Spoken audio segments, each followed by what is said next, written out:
ভারত ভ্রমণের জন্য সবথেকে বেশি গুরুত্বপূর্ণ হচ্ছে পাসপোর্ট এবং ভিসা।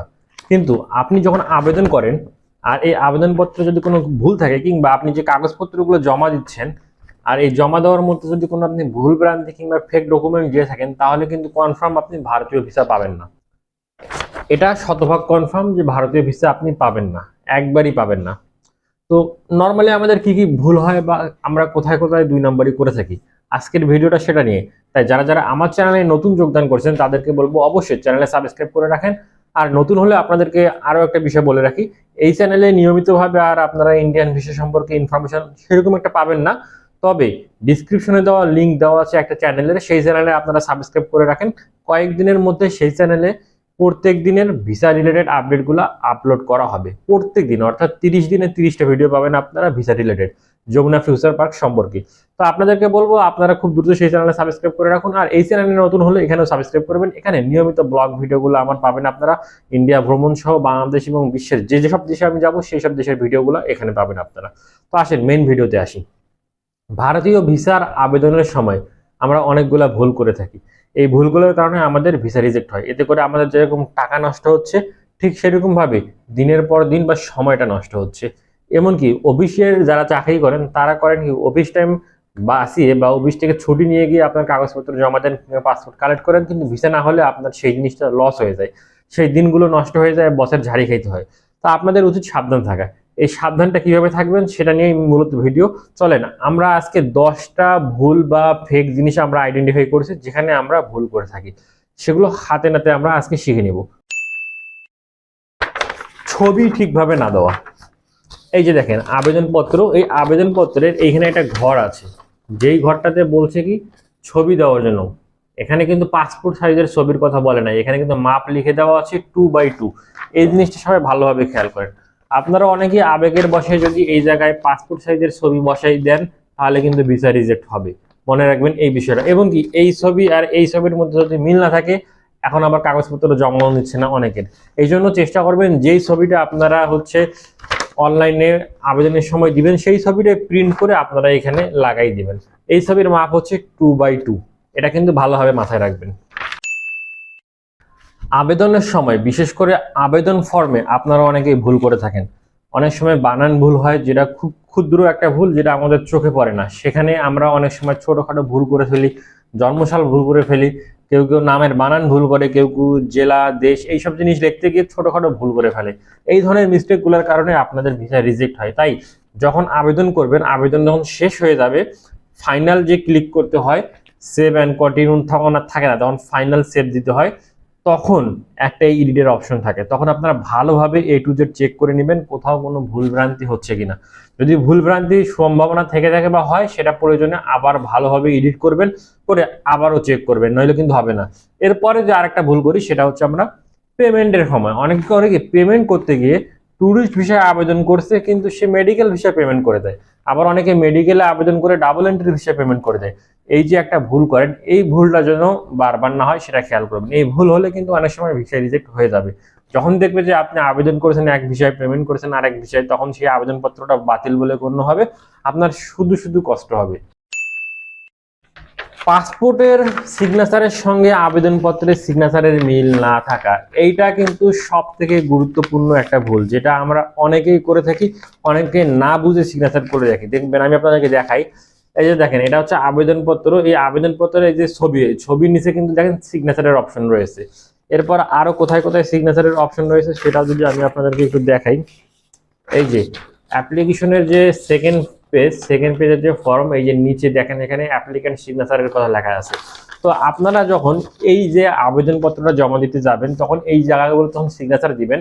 এখানে কিন্তু উল্লেখ করাই থাকে applicant signature same as in passport. এই যে দেখেন ভালো করে দেখেন, যারা দেখতে পাচ্ছেন মনে হয়, আমি অত একটু ফোকাস করার চেষ্টা করি, দেখি ফোকাস করে কিনা। ফোকাস এভাবে করতেছেন, এটা দেখে নেন ভালো করে, applicant signature same as passport. তো এইখানে যে ভুলটা হয়, সেই ভুলটা আপনারা নিজের মতো সিগনেচার দিয়ে দেন। কারণ পাসপোর্ট কপি করছি, সিগনেচার এখন একটা নিজের মতো বসাই দিলাম হবে না। আপনার পাসপোর্টের সঙ্গে পাসপোর্টটা দেখবেন ওইখানে কিরকম সাইন দেওয়া আছে, সেম সাইনটাই আবেদনপত্রে করবেন, তাহলে ভিসা রিজেক্টের হার কমে যাবে আপনার। পাসপোর্টের সঙ্গে আপনার এনআইডি কার্ডের মিল না থাকা, অর্থাৎ প্রেজেন্ট অ্যাড্রেস কিংবা পার্মানেন্ট অ্যাড্রেসে একটু ঘাপলা হয়ে যাওয়া, এই জিনিসটা খেয়াল রাখবেন। পাসপোর্টের সঙ্গে কোনো কিছু ভুল থাকলেও সমস্যা হবে। এই দুইটা যেন বিষয় ভালোভাবে মিল থাকে। অর্থাৎ এনআইডি কার্ডে নর্মালি তেমন কিছু একটা দরকার হয় না, আপনার নাম, বাবার নাম থাকে, মায়ের নাম থাকলো, আর হচ্ছে আপনার অ্যাড্রেস, এই জিনিসগুলোই তো থাকে। তো এই জিনিসগুলোর জন্য সেম সেম হয়, সেগুলো ভালোভাবে খেয়াল রাখবেন। যদি এই বিষয়গুলো আপনাদের যদি ভুল হয়ে যায় তাহলে চেষ্টা করবেন সংশোধন করে নেওয়ার জন্য। ব্যাংক স্টেটমেন্ট নিয়ে একটা গুরুত্বপূর্ণ বিষয়। ব্যাংক স্টেটমেন্ট যারা জমা দিবেন তাদেরকে অবশ্যই 3 মাসের ব্যাংক স্টেটমেন্ট জমা দিতে হবে। 3 মাসের কম ব্যাংক স্টেটমেন্ট জমা দিলে ভিসা হওয়ার সম্ভাবনা কিছুটা হলেও কম থাকে। কিন্তু আপনার যদি ট্রানজ্যাকশন ভালো থাকে তাহলে কিন্তু সমস্যা হবে না, আপনি খুব সহজেই ভিসা পেয়ে যাবেন। আবার যদি আপনার 3 মাসের ব্যাংক স্টেটমেন্ট দেন কিন্তু তেমন একটা ট্রানজ্যাকশনই নাই, আপনার ট্রানজ্যাকশন এমন দেখা যাচ্ছে যে পুরো 3 মাস মিলে আপনার ট্রানজ্যাকশন 20,000 টাকাও হয়নি, তাহলে আপনাকে ভিসা দিবে না। কারণ আপনার তো ব্যাংক সলভেন্সি নেই, আপনার কাছে টাকা নেই, আপনি ভারতে ঘুরতে যাবেন কিভাবে? তো ব্যাংক স্টেটমেন্টের চেষ্টা করবেন যে ভারী করে দেওয়ার জন্য।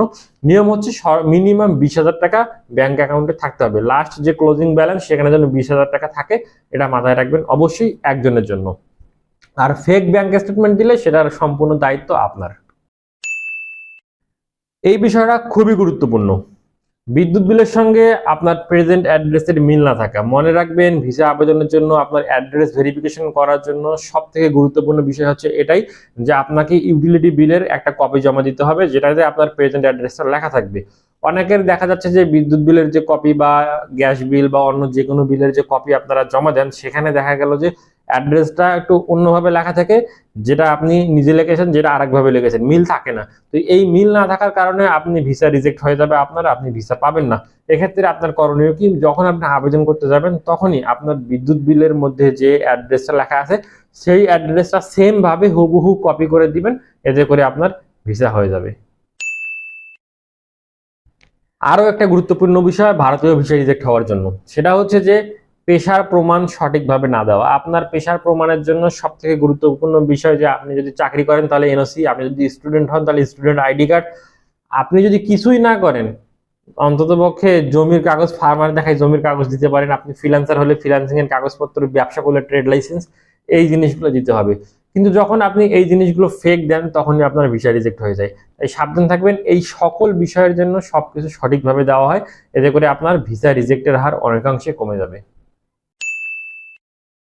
পাসপোর্ট সংশোধন করলেও কিন্তু ভিসা পাওয়া যায় না।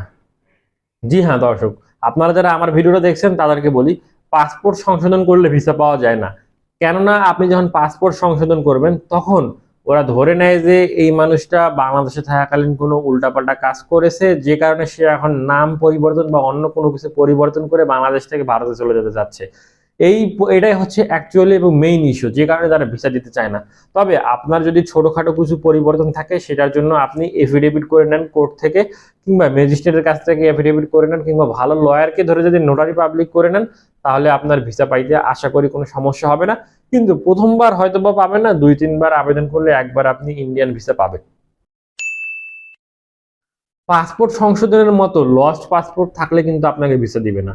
ধরে নিলাম আপনি বিদেশে গেছেন, আপনার হাইজ্যাক হয়ে গেছে, পাসপোর্ট আপনার নিয়ে চলে গেছে, কিংবা কোনো না কোনো কারণে আপনার পাসপোর্ট হারাই গেছে। এখন যদি আপনি পাসপোর্টটাকে নতুন করে করেন, করে টোরে যদি হচ্ছে জমা দেন, আপনাকে ভিসা দিবে না। কারণ ধরেই নেবে আপনি এই পাসপোর্ট দিয়ে উল্টাপাল্টা কোনো কাজ করেছেন, যে কারণে পাসপোর্টটা আপনি শো করতে চাচ্ছেন না, নতুন পাসপোর্ট ইস্যু করেছেন, এটা তারা ধরেই নেয়। তো এখান থেকে বাঁচার উপায় কি? খুবই সহজ একটা বিষয়, সেটা হচ্ছে যে আপনার যদি লস্ট পাসপোর্ট থাকে সবার প্রথমে জিডির কপি লাগবে, 2 নম্বর পাসপোর্ট অফিস থেকে লস্ট সার্কুলার নেবেন, 3 নম্বর কোর্ট অ্যাফিডেভিট করবেন, কিংবা ম্যাজিস্ট্রেটের কাছ থেকে অ্যাফিডেভিট করে নিতে পারেন, অথবা আপনি যদি চান যে লয়ারের কাছ থেকে নোটারি করে নেবেন সেটাও করে নিতে পারেন। এই 3টা জিনিস খুব ভালোভাবে ইংলিশে করে নিলে তাহলে আপনাকে ভিসা দিবে। প্রথমবার না দিলেও 2-3 বার আবেদন করার পর আশা করি ভিসা পেয়ে যাবেন। আজকের ভিডিওর সর্বশেষ টপিক অর্থাৎ 10 নম্বর টপিক, সেটা হচ্ছে আপনার ভিসার, অর্থাৎ যে ভিসার জন্য আবেদন করছেন সেই ভিসার জন্য কাগজপত্রগুলো সঠিকভাবে না দেওয়া। এখন অনেকে বলবেন যে এটা আবার কিরকম প্রশ্ন, আমি তো অবশ্যই সব কাগজপত্র দিব। না, অনেকেই এটা ভুল করেন। আপনি যদি ট্যুরিস্ট ভিসার জন্য আবেদন করেন তাহলে আপনার কোনো কাগজপত্র জমা এক্সট্রা দরকার পড়ে না, উপরে যে 9টা পয়েন্ট বলছি এগুলো ঠিক রাখলেই হবে। আপনি যদি মেডিকেল ভিসার আবেদন করেন সেক্ষেত্রে আপনার বাংলাদেশ মেডিকেলের কাগজপত্র এবং ভারতীয় ডক্টরের অ্যাপয়েন্টমেন্ট লাগবে। চেষ্টা করবেন ভারতীয় ডক্টরের অ্যাপয়েন্টমেন্টটা ডক্টরের নাম মেনশন করে যেন থাকে সেইটা। ফ্রি অ্যাপয়েন্টমেন্টগুলো নেবেন না, ফ্রিগুলো নিলে অনেক সময় ভিসা রিজেক্ট হয়ে যায়। আমি অনেকের আবেদন করে দিয়েছি ফ্রি অ্যাপয়েন্টমেন্টে, সেগুলোতে রিজেক্ট হয়ে গেছে। এই জন্য চেষ্টা করবেন টাকা দিয়ে যে অ্যাপয়েন্টমেন্টটা নেওয়া হয় সেটা যেন আপনারা পান, তাহলেই হয়ে যাবে। এরপরে আরেকটা বিষয় হচ্ছে, যদি আপনি ব্যবসা করেন তাহলে ব্যবসায়িক ট্রেড লাইসেন্সের কাগজপত্রগুলো সঠিকভাবে জমা দিবেন। অর্থাৎ বিজনেস ভিসার ক্ষেত্রে ওই দেশ থেকে যে ইনভাইটেশন লেটার আছে সেগুলো সব সঠিকভাবে সাবমিট করতে হবে। স্টুডেন্ট হলে স্টুডেন্ট রিলেটেড কাগজপত্র সাবমিট করতে হবে। এছাড়াও অন্য যে কোনো ভিসার জন্য আপনি যান না কেন, সেই ভিসা রিলেটেড কাগজপত্রগুলো যদি সঠিকভাবে আপনি সাবমিট করেন তাহলে আশা করি ভিসা পাইতে আর সমস্যা হবে না। তো এই 10টা পয়েন্ট যদি আপনারা খুব ভালোভাবে মেনে চলেন বা খুব ভালোভাবে খেয়াল রাখেন, তাহলে 100% সম্ভাবনা আছে আপনাদের ভিসা রিজেক্ট হবে না। এরপরও বাকিটা আল্লাহর ভরসা এবং এম্বাসির উপর। এই ছিল আজকের ভিডিও। যদি ভিডিওটা ভালো লাগে থাকে লাইক, কমেন্ট, শেয়ার এবং সাবস্ক্রাইব করতে ভুলবেন না। আর যারা নতুন যোগদান করেছেন অবশ্যই সাবস্ক্রাইব করে রাখবেন, সেই সাথে বেল আইকনে ক্লিক করে রাখবেন। আর আপনাদের কোনো প্রশ্ন থাকলে সেটা অবশ্যই কমেন্টে করবেন, আমি রিপ্লাই দিয়ে দেবো।